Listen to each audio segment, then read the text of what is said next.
For an entire year, I woke up next to someone who smiled, kissed my cheek, and asked what I wanted for dinner, while cheating on me without missing a beat. My name is Daniel. I was 38 years old, working as a project manager for a construction firm in Phoenix, and I had been married to my wife, Laura, for 10 years. Together for 13. Long enough that routines felt permanent. Long enough that I trusted the quiet. The year it happened didn't feel dramatic. That's what makes it hard to explain. There were no screaming matches. No slammed doors. No sudden disappearances. Life kept moving, steady and predictable, like a train on familiar tracks. Laura still woke up early. Still packed lunches. Still reminded me about birthdays and dentist appointments. She laughed at my jokes. She held my hand in public. But something was missing, and I couldn't name it at first. Intimacy became scheduled. Conversations turned practical. When I talked about work stress, she listened politely but never followed up. Her phone was always nearby, face down, like a habit she didn't question anymore. At night, she fell asleep quickly. I lay awake longer than I used to, staring at the ceiling, wondering why being together felt lonelier than being alone. I told myself it was normal. 10-year marriage normal. I told myself not to overthink. The truth didn't announce itself. It slipped in quietly. It happened on an ordinary Thursday afternoon, when I stopped by our house unexpectedly. I'd left my laptop at home and drove back during lunch. Her car was there, which surprised me. She wasn't supposed to be home. I walked in calling her name. She answered from the bedroom, voice tight. "Give me a minute." I waited in the living room, feeling like I'd interrupted something without knowing what. When she came out, her hair was slightly messy, her expression composed but alert. "You okay?" I asked. "Yeah," she said quickly. "Just tired." She kissed me and walked past me to the kitchen. The moment passed, but something lodged in my chest and didn't leave. I didn't confront her then. I didn't snoop. I didn't accuse. I kept watching. Over the next few weeks, the pattern sharpened. Late nights explained vaguely. Work events that didn't add up. A new password on her phone. The betrayal finally became undeniable one night when her phone lit up on the coffee table while she was in the shower. A message preview flashed. "I miss you already. Last night was worth the wait." I didn't open it. I didn't need to. When she came out, wrapped in a towel, I asked calmly, "How long has this been going on?" She froze. Not confused. Not offended. Cornered. She sat down slowly.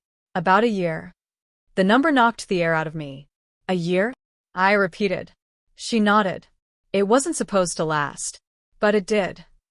"Who is he?" I asked. "Someone from work," she said. "It doesn't matter." "It matters to me," I said. She looked at me then, eyes steady, and said the line that changed everything. "You were convenient. Stable. I didn't want to lose the life we had." "And my feelings?" I asked quietly. She shrugged. "Your feelings don't matter to me the way you want them to." There was no yelling. No tears. Just honesty delivered, without tenderness. I slept on the couch that night, staring at the dark ceiling, replaying 12 months of lies. Every smile, every kiss, every "I love you," spoken while someone else was living in the space I thought was mine. The collapse came slowly over the next few days. I went to work but couldn't focus. I stared at spreadsheets without understanding them. I caught my reflection in bathroom mirrors and didn't recognize the man looking back. I realized I'd been shrinking myself for a year without noticing, accepting less, asking fewer questions, explaining away my own discomfort to keep the peace. The turning point wasn't anger. It was clarity. I stopped trying to understand her reasons, stopped asking how it happened, stopped wondering what I could have done differently. I understood something simple and brutal. Someone who can lie every day for a year isn't confused.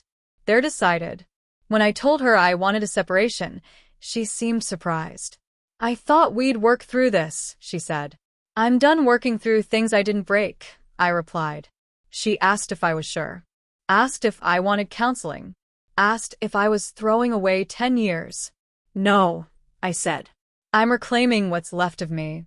The separation was quiet. I moved into a small apartment near downtown. I took only my clothes, my books, and a framed photo of my parents, people who taught me what commitment looked like. Friends asked what happened. I didn't offer details. I said the truth in one sentence. She chose someone else long before she told me.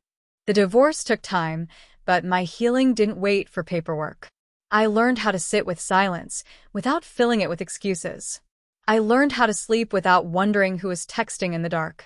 I learned that trust, once broken deliberately, doesn't come back stronger. It comes back different, or not at all. Laura tried reaching out months later. I didn't realize how much I hurt you, she said. I believed she meant it. And it didn't change anything. I hope you're okay, I told her. But I can't be part of your life anymore. That was the last real conversation we had. Here's the lesson I took with me, and the one I want anyone listening to understand. Betrayal isn't always loud. Sometimes it's quiet, consistent, and wrapped in normalcy. And that makes it more dangerous, not because it hurts more, but because it teaches you to doubt your own instincts. If someone can pretend everything is fine while breaking your trust for a year, the most powerful response isn't revenge. It's self-respect. Walking away without screaming, without begging, without rewriting your boundaries to accommodate someone else's dishonesty. I didn't win anything in the end, but I kept my dignity, and that was enough to start over.